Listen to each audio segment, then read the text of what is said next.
সুপ্রিয় শিক্ষার্থীবৃন্দ, আমরা সমতল নিয়ে আলোচনা করতেছিলাম। আজকে আমরা সমতলের যে প্রবলেমটা সলভ করব, দেখো সেটা হচ্ছে, যদি একটি সমতল মূলবিন্দু হতে সর্বদা পি দূরত্বে থাকে, একটা সমতল মূলবিন্দু থেকে সর্বদা পি দূরে আছে, তাহলে দেখো আমরা একটা ক্লু পেলাম, সমতলটা মূলবিন্দু থেকে সর্বদা পি দূরে থাকে এবং স্থানাঙ্কের অক্ষত্রকে এবিসি বিন্দুতে সেট করে। স্থানাঙ্কের অক্ষত্রকে এবিসি বিন্দুতে সেট করে, তাহলে সমতলটা তিনটে অক্ষকে সেট করে। তো তিনটে অক্ষকে যদি সেট করে তাহলে সমতল হবে এরকম।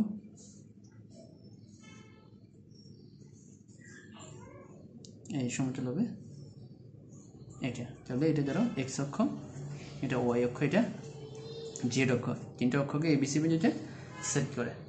দেখাও যে ও এ বি, দেখো ও এ বি সি এই চতুস্তলকের ভরকেন্দ্রের সঞ্চারপথের সমীকরণ বের করতে হবে আমাদেরকে। এই চতুস্তলকের দেখো ও এ বি, এই যে এটা চতুস্তলকের ও এ বি সি এই চতুস্তলকের ভরকেন্দ্রের সঞ্চারপথের সমীকরণ বের করতে হবে। তো আমরা গত পার্টে আমরা এইরকম একটা অঙ্ক করেছিলাম, দেখো অনেকটাই মিল আছে। একটি সমতলের স্থানাঙ্কের অক্ষরেখা তিনটিকে যথাক্রমে এবিসি বিন্দুতে সেট করে। সেখানে দেওয়া ছিল ত্রিভুজের ভরকেন্দ্র, সেখানে দেওয়া ছিল শুধুমাত্র ত্রিভুজের ভরকেন্দ্র, সেখানে দেওয়া ছিল ত্রিভুজের ভরকেন্দ্র। কিন্তু এখানে ও এ বি চারটা বিন্দু, ত্রিভুজের মানে তিনটা বিন্দু ছিল, ও A B চতুস্তলক, O A B C চতুস্তলকের ভরকেন্দ্রের সঞ্চারপথের সমীকরণ বের করতে হবে। তো এখন যেহেতু এটা এই তিনটে অক্ষকে সেট করে, তাহলে ধরি সমতলের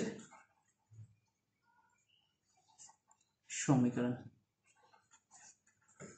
তিনটে অক্ষকে যদি সেট করে তাহলে সমতলের সমীকরণ হবে এক্স বাই এ যোগ ওয়াই বাই বি যোগ z by c equal to 1। এই তিনটে অক্ষকেই সেট করে। এখন এই সমতলটা মূল বিন্দু থেকে পি দূরত্বে অবস্থিত, এই সমতলটা মূল বিন্দু থেকে পি দূরত্বে অবস্থিত। এখন তাহলে আমরা মূল বিন্দু থেকে এটা দূরত্ব বের করবো। তাহলে এখন দেখো 0 0 0 হতে 1 এর দূরত্ব, 0 0 0 তে 1 এর দূরত্ব। তো দূরত্বকে কি দ্বারা প্রকাশ করে? ডি দ্বারা, এবং মডুলাস দিতে হবে। তাহলে কি হবে? এক্স এর সহগের উপরে বর্গ, তার মানে কি 1 বাই এ হোল স্কয়ার যোগ 1 বাই বি হোল স্কয়ার যোগ 1 বাই সি হোল স্কয়ার। আর এক্স এর সহগ কত? 1 বাই এ, তাকে 0 দ্বারা গুণ করলে 0, ওয়াই সহগ 1 বাই বি, তাকে 0 দ্বারা গুণ করলে 0, জেড এর সহগ 1 বাই সি, তাকে 0 দ্বারা গুণ করলে 0। আর এই 1টা কিন্তু এই পাশে চলে আসবে, তাহলে কত হবে? -1। এই মূল বিন্দু থেকে দূরত্ব। তাহলে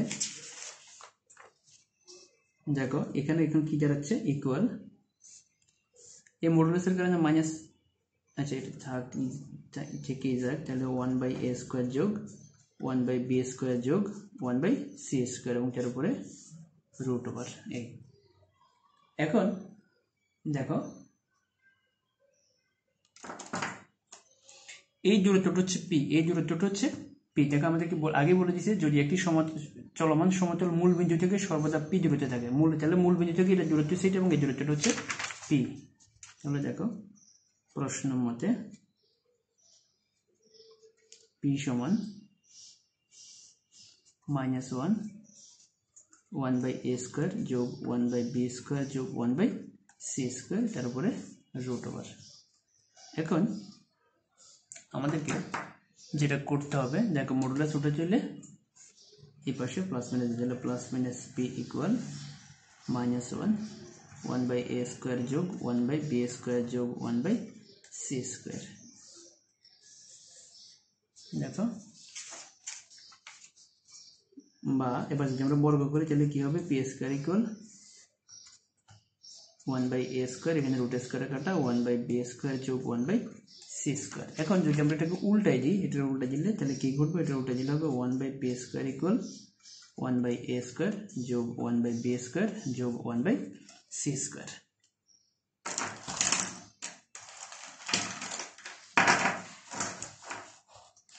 দেখো তাহলে এখান থেকে আমরা এটা পেলাম, এটা দিলাম আমরা 2 নম্বর সমীকরণ। তাহলে দেখো মূল বিন্দু থেকে এই সমতলটা, মূল বিন্দু থেকে দেখো সমতলের সমীকরণ ধরে নিয়েছি আমরা এটা, এবং মূল বিন্দু থেকে এটা দূরত্ব বের করলাম, এবং এই দূরত্বটা হচ্ছে পি। তাহলে সেখান থেকে আমরা ক্যালকুলেশন করলাম, ক্যালকুলেশন করে আমরা 1/a² যোগ 1/b² যোগ 1/c² করে আমরা 1/p² পেলাম। এখন দেখো এখন হচ্ছে দ্বিতীয় ক্লু। এরপর আমাদেরকে কি বলছে যে এই সমতলটা স্থানাঙ্কের অক্ষকে কি বিন্দুতে সেট করে, a b c বিন্দুতে সেট করে। তাহলে এটা দেখো সমতলটি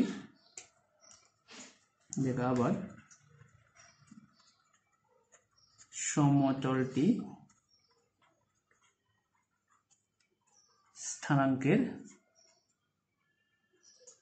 অক্ষত্রয়কে a b c বিন্দুতে সেট করে, অর্থাৎ সমতলটা স্থানাঙ্কের অক্ষত্রয়কে a b c বিন্দুতে সেট করে। তাহলে এই বিন্দুর স্থানাঙ্ক কি হবে? তাহলে দেখো a বিন্দুর স্থানাঙ্ক হবে a 0 0, b বিন্দুর স্থানাঙ্ক 0 b 0, c বিন্দুর স্থানাঙ্ক 0 0 c। এটা আমরা ছবি থেকে পেয়ে যাই। দেখো x অক্ষ, a বিন্দুটি হচ্ছে x অক্ষের উপরে, এই জন্য a 0 0, b বিন্দু হচ্ছে y অক্ষের উপরে 0 b 0, c বিন্দু হচ্ছে z অক্ষের উপরে 0 0 c। এখন আমরা চতুস্তলক ও এ বি সি, তাহলে দেখো মূল বিন্দু স্থানাঙ্ক কিন্তু 0 0 0, তাহলে এ বি সিটা আমাদের কাছে আছে। তাহলে এখন আমরা দেখো এখন ও এ বি সি চতুস্তলকের ভরকেন্দ্র বের করব। ও এ বি সি চতুস্তলকের ভর কেন্দ্র সমান, তাহলে কি হবে? সূত্র হবে, দেখো আগে আমরা ত্রিভুজেরটা বের করেছিলাম, পূর্বের অঙ্কে আমরা ত্রিভুজের ভরকেন্দ্র বের করছিলাম। তো সেখানে ত্রিভুজের ভরকেন্দ্রের সূত্র কি ছিল? দেখো সেখানে ত্রিভুজের ভরকেন্দ্র ছিল x1 যোগ x2 যোগ x3, কারণ সেখানে বিন্দু ছিল 3টা, কিন্তু এখানে বিন্দু হচ্ছে 4টা, ও এ বি সি, তাহলে এখানে 4টা বিন্দু হবে। তো প্রথম বিন্দুটা হচ্ছে 0, তাহলে দেখো 0 যোগ a যোগ 0 যোগ 0/4, বিন্দু যদি 4টা তাহলে বাই 4। এরপরে দেখো ঠিক একইভাবে 0 যোগ b যোগ 0 0, দুইটা 0 আসবে, এটা হবে b, কারণ প্রথমে থাকবে মূল বিন্দুটা, তাহলে প্রথমে একটা 0, এরপরে একটা 0, এরপরে b, এরপরে আর একটা 0/4। এরপরে দেখো c বিন্দু, তাহলে 3টা 0, প্রথমে 0 যোগ 0 যোগ 0, এরপরে যোগ c/4। তাহলে আমাদের কি থাকতেছে? a/4, b/4, c/4। দেখো আমরা ওএবিসি চতুস্তলকের ভরকেন্দ্র আমরা বের করে ফেলছি। ওএবিসি চতুস্তলকের ভরকেন্দ্র আমরা বের করে ফেলছি। তো এখন এটা কি? ভরকেন্দ্র কে স্থানাঙ্ক, ভরকেন্দ্রের স্থানাঙ্ক। স্থানাঙ্ককে সবসময় x y z দ্বারা প্রকাশ করা হয়। তাহলে দেখো সুতরাং x y z equal to a/4, b/4, c/4, বা x ইকুয়াল হচ্ছে a/4, তারপরে y ইকুয়াল হচ্ছে b/4, z ইকুয়াল হচ্ছে c/4, বা a সমান হচ্ছে 4x, b সমান হচ্ছে 4y, c সমান হচ্ছে 4z। এখন আমরা যদি এই মানটা দেখো abc এর মান যদি আমরা এখানে বসাই, abc এর মানটা যদি আমরা এখানে বসাই, তাহলে দেখো 2 হতে পাই। আমরা যে মানটা এখানে বসাই তাহলে আমরা কি পাবো? 1/p² ইকুয়াল 4x, তার মানে কি 16x², তারপরে 16x² পাবো 16y², এরপরে পাবো 16z²। তো এটাকে আমরা কি লিখতে পারি? এটাকে আমরা লিখতে পারি এইভাবে যে x পাওয়ার -2 যোগ y পাওয়ার -2 যোগ z পাওয়ার -2 ইকুয়াল 16p পাওয়ার -2। এই তাহলে দেখো আমরা এখানে যে কাজটা করলাম সেটা হচ্ছে, প্রথমে সমতলের সমীকরণ আমরা ধরে নিয়েছি x/a যোগ y/b যোগ z/c ইকুয়াল 1, এবং 0 0 বিন্দু থেকে আমরা তার দূরত্ব বের করছি। 0 0 বিন্দু থেকে তার দূরত্ব, এবং 0 0 বিন্দু থেকে তার দূরত্ব হচ্ছে p, সেটাকে আমরা ক্যালকুলেশন করলাম, ক্যালকুলেশন করে আমরা এটা পেলাম। এরপরে এই সমতলটা স্থানাঙ্কের অক্ষত্রয়কে abc বিন্দুতে সেট করে, তাহলে a বিন্দু স্থানাঙ্ক, b বিন্দু স্থানাঙ্ক, c বিন্দু স্থানাঙ্ক 3টা আমরা বের করছি। এরপরে ওএবিসি চতুস্তলকের ভরকেন্দ্রের স্থানাঙ্ক বের করলাম। সেখানে সূত্রটা হবে x1 যোগ x2 যোগ x3 যোগ x4, y1 যোগ y2 যোগ y3 যোগ y4, z1 যোগ z2 যোগ z3 যোগ z4। সেখান থেকে দেখো আমরা x y z, x এর মান, y এর মান, z এর মান এরপরে সেখান থেকে এর মান বির মান সির মান, এবার এই মানগুলা নিয়ে আমরা 2 নং এ বসালাম, বসে আমরা এইটা পেলাম। এটাকে আমরা সাজিয়ে এভাবে লিখতে পারি যে x পাওয়ার -2 যোগ y পাওয়ার -2 যোগ z পাওয়ার -2 ইকুয়াল 16 3 পাওয়ার -2, এটা আমরা লিখতে পারি। তো সুপ্রিয় শিক্ষার্থীবৃন্দ, আমরা এই চ্যাপ্টারের সর্বশেষ প্রবলেমটা সলভ করব। এখন আমরা যে প্রবলেমটা দেখব, দেখো সেটা হচ্ছে যে এই 4টি সমতল দ্বারা, দেখো এখানে দেখো যে এত এত দ্বারা সীমাবদ্ধ চতুষ্কলাকার, এখানে দেখো 4টা সমতল x plus y equal 0, y plus z equal 0, z plus x equal 0 এবং x plus y plus z equal 1 দ্বারা সীমাবদ্ধ চতুষ্কলাকার আয়তন 2/3 কোণাকার। অর্থাৎ এখানে 4টা সমতল দেওয়া আছে, এই 4টা সমতল যে যে চতুষ্কলাকটা তৈরি করে আমরা তার আয়তন বের করব। তো দেখো এখানে x প্লাস ওয়াই ইকুয়াল হচ্ছে 0, এটা 1, এরপরে y প্লাস জেড ইকুয়াল 0, এটা হচ্ছে 2, তারপর z প্লাস এক্স ইকুয়াল 0, এটা 3, x plus y plus z equal to 1, এটা হচ্ছে 4। এখানে 4টা সমতল দেওয়া আছে। এখন এই 4টা সমতল থেকে আমরা ক্যালকুলেশন করে x বিন্দু স্থান আমরা সাইডের বিন্দুগুলো বের করব। এই 4টা থেকে ক্যালকুলেশন করে আমরা সাইডের বিন্দুগুলো বের করব। তো দেখো প্রথমে আমরা 1 2 3 এর সাইডের বিন্দু বের করব। আমরা প্রথমে আমরা 1 2 3 এর সাইডের বিন্দু বের করব। তো 1 2 3 এর সাইডের বিন্দু তাহলে কি হবে, দেখো 1 2 3 এটার সাইডের বিন্দু বের করব। তো এখন এটার সাইডের বিন্দুটা আমরা দেখো সরাসরি লিখে দেব, এটার সাইডের বিন্দু 0 0 0। আমরা এরপর একটু দেখব যেটা আসলে কিভাবে হয়েছে। এরপর আমরা 2 3 4 এর সাইডের বিন্দু, এটার সাইডের বিন্দু হচ্ছে 1 1 -1, এরপরে 3 4 1, এটার সাইডের বিন্দু হচ্ছে -1 1 1, তারপরে 4 1 2, এই সাইডের বিন্দু হচ্ছে 1 -1 এবং 1। এখন দেখো আমরা এই 4টা থেকে 4টা সাইডের বিন্দু পেলাম, এই 4টা থেকে আমরা 4টা সাইডের বিন্দু পেলাম। এখন দেখো এই সাইডের বিন্দুগুলো আসলে কিভাবে বের হচ্ছে, আগে আমরা প্রথমটা দেখি।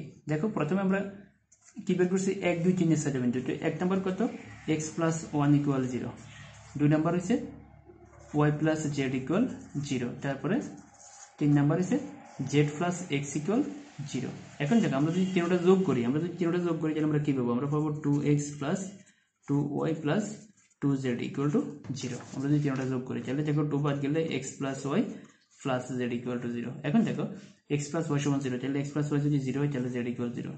ঠিক আছে, কিভাবে y প্লাস z যদি 0 হয় তাহলে x ইকুয়াল 0।